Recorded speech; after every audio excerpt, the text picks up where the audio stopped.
Hello friends, स्वागत है आपका हमारे इस YouTube channel SR study points पे। फ्रेंड्स, हम लोगों ने पिछले क्लास में यानी कि पिछले वीडियो में केमिस्ट्री का 10th क्लास के केमिस्ट्री का दूसरा चैप्टर स्टार्ट किया था।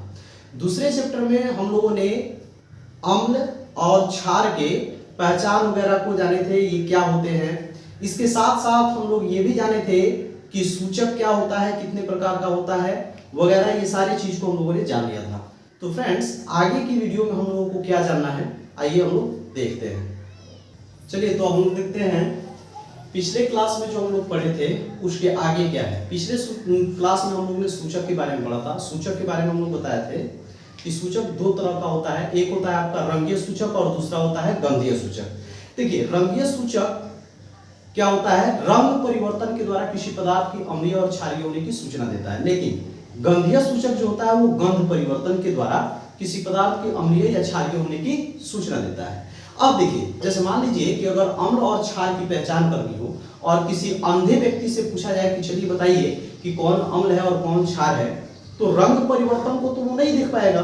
तो ऐसी स्थिति में गंधीय सूचक का भी होना जरूरी है, क्योंकि अंधे व्यक्ति को गंध से ही पता चल सकता है, रंग से पता नहीं चलेगा।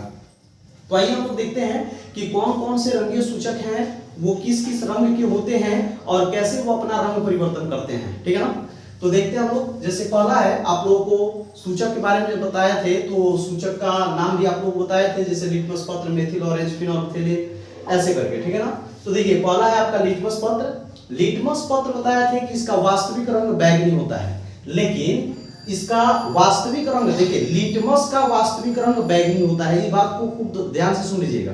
लेकिन जब उसको फिल्टर पेपर पर डाल के जब सुखाया जाता है और लिटमस पत्र प्राप्त किया जाता है, तो ये दो रंग में प्राप्त किया जाता है, एक लाल में और दूसरा नीला में। यानी कि अगर लिटमस पूछे कि लिटमस किस रंग का होता है या लिटमस का वास्तविक रंग क्या होता है, तो आपको बैंगनी कहना पड़ेगा। अगर लिटमस पत्र दे दे कि लिटमस पत्र का रंग क्या होता है, तो ये दो रंग का होता है, एक लाल और दूसरा नीला। ठीक है ना। तो लिटमस पत्र का दो रंग होता है, एक लाल और नीला। अब देखिए, ये अम्लीय माध्यम में कैसे बदलता है इसका रंग। तो देखिए, अम्लीय माध्यम में जब ले जाइएगा तो जो नीला लिटमस पत्र होगा वो लाल हो जाएगा। तो अब आपके दिमाग में ये भी सवाल आ रहा होगा कि सर, अगर हम देखिए नीला ले जा रहे हैं तो लाल हो रहा है, तो आपके दिमाग में ये आएगा कि अगर हम लाल ले जाए तब क्या होगा। तो भाई, अगर आप नीला ले जाइएगा तो लाल होगा, लेकिन लाल ले जाइएगा तो कोई फर्क नहीं पड़ेगा।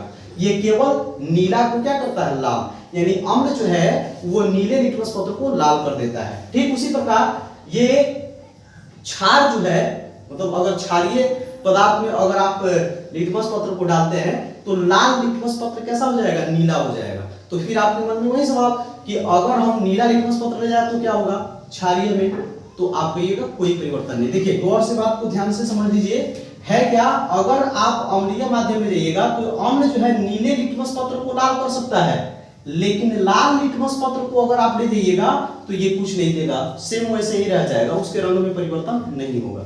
और क्षारीय माध्यम में लिटमस पत्र को ले जाइएगा तो ये लाल को नीला कर देगा, लेकिन अगर आप यहाँ नीला लेके जाइएगा तो फिर कोई परिवर्तन नहीं होगा, नीला का नीला वैसे ही रह जाएगा। उसी तरह हम लोग देखते हैं मेथिल ऑरेंज का। तो देखिए फ्रेंड्स, आपको एक चीज समझा दें कि मेथिल ऑरेंज जो होता है, ये ऑरेंज का मतलब क्या होता है, ध्यान से देखिए। तो ऑरेंज का मतलब होता है नारंगी, यानी कि संतरा। तो फ्रेंड्स, ये मेथिल ऑरेंज जो होता है ये नारंगी रंग का होता है। ठीक है, नारंगी रंग का होता है। अब क्या होगा कि अगर इसको आप अम्लीय माध्यम में ले जाते हैं, यानी कि अम्ल में ले जाकर के मेथिल ऑरेंज को डालिएगा तो ये लाल हो जाएगा। यानी कि अगर किसी विलयन में आप मेथिल ऑरेंज को डाल रहे हैं, अगर वो लाल हो जाता है तो समझ लीजिएगा कि वो विलयन क्या है, अम्ल है। और अगर आपको मेथिल ऑरेंज डाल रहे हैं और अगर उसका नारंगी रंग पीले रंग का हो जाता है तो समझ लीजिएगा कि वो क्या है, क्षार है। ठीक उसी प्रकार फिनोल्फ्थेलिन है। फिनोल्फ्थेलिन का कोई रंग नहीं होता है, ये पानी के जैसा होता है, यानी कि रंगहीन होता है। तो ये रंगहीन है। अब देखिए, अगर फिनोल्फ्थेलिन को किसी विलयन में जाके डाल रहे हैं, इसका कलर कैसा है, रंगहीन, अगर वैसे का वैसे ही रह गया, यानी कि उसमें कोई परिवर्तन नहीं हुआ, तो समझ लीजिएगा कि वो विलयन क्या है, अम्लीय है। अगर ये आपके फिनोल्फ्थेलिन का रंगहीन रंग जो है, रंगहीन है, फिनोल्फ्थेलिन रंगहीन है, अगर ये गुलाबी रंग का हो जाता है तो समझ लीजिएगा कि वो आपका विलयन क्या होगा, क्षारीय होगा। ठीक है ना। वैसे ही हल्दी, हल्दी तो आप घर पे देखे होंगे, हल्दी जो होता है ना वो पीले रंग का होता है, ये तो घर पे देखे होंगे पीले रंग का होता है। अब क्या होता है कि अगर हल्दी को आप अम्ल में डालते हैं, अम्ल में, तो किसी प्रकार का कोई परिवर्तन नहीं होता है, ठीक है ना, किसी प्रकार का कोई परिवर्तन नहीं होता है, वो वैसे के वैसे ही रहेगा। और अगर हल्दी को आप क्षारीय विलयन में डाल देते हैं तो वो क्या हो जाएगा, लाल भूरा हो जाएगा। चलिए अब हम लोग देखते हैं गंधीय सूचक को। गंधीय सूचक में आपको बताए हुए थे जैसे लौंग का तेल होता है, प्याज होता है, वेनिला होता है। तो वैसे अंधों के लिए भी एक बात बता दें, बहुत सारे अंधे भी होते हैं जिनको भी किसी चीज को जानने का बहुत ज्यादा इंटरेस्ट होता है। अब मान लीजिए कि आपके पास अगर आंख है तो आप भी केवल अंधकार पहचान सकते हैं, क्या अंधा व्यक्ति नहीं पहचान सकता है? वो भी पहचानेगा। देखिए कैसे पहचानेगा, देखिए अगर उसको अम्ल क्षार का पता लगाना है, अगर कोई अंधा है तो उसके लिए सिंपल है, प्याज ले लीजिए और आप जानते हैं कि प्याज में एक विशेष प्रकार का गंध होता है, ठीक है।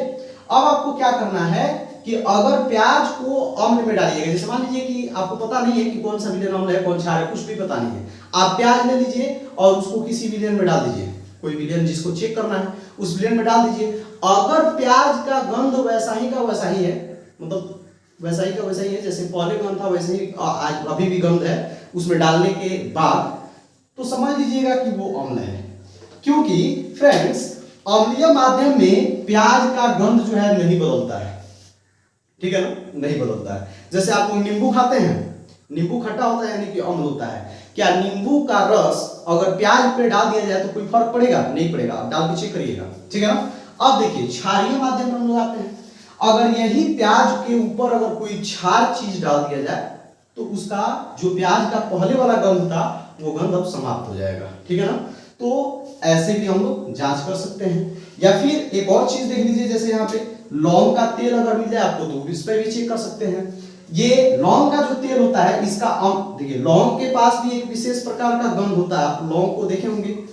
तो अगर इसको अम्लीय माध्यम में डाला जाता है तो उसका गंध क्या हो जाता है, समाप्त हो जाता है, और क्षारीय माध्यम में वैसा ही का वैसा ही रहता है, कोई परिवर्तन नहीं होता है।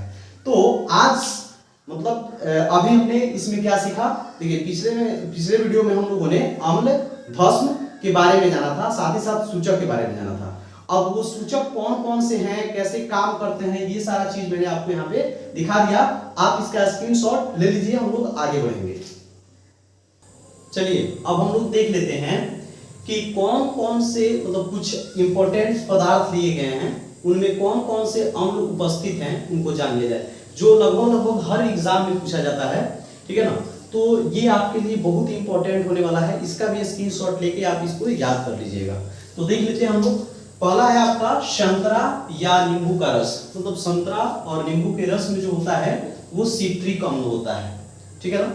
बहुत ही इंपॉर्टेंट है ये, लगभग हर एग्जाम में पूछे जाते हैं, आप वो ध्यान रखिएगा। सेब में जो है मौलिक अम्ल पाया जाता है, इमली में टार्टरिक अम्ल, सिरका में जो है आपका एसिटिक अम्ल होता है।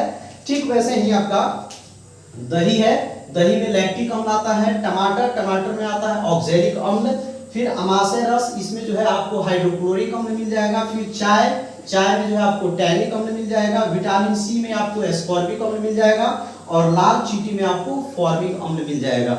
ये कुछ ऐसे पदार्थ लिए गए हैं जो आपके एग्जाम की दृष्टि से बहुत ही इंपॉर्टेंट है, तो इसलिए आप इसको याद जरूर कर लीजिएगा, ठीक है ना।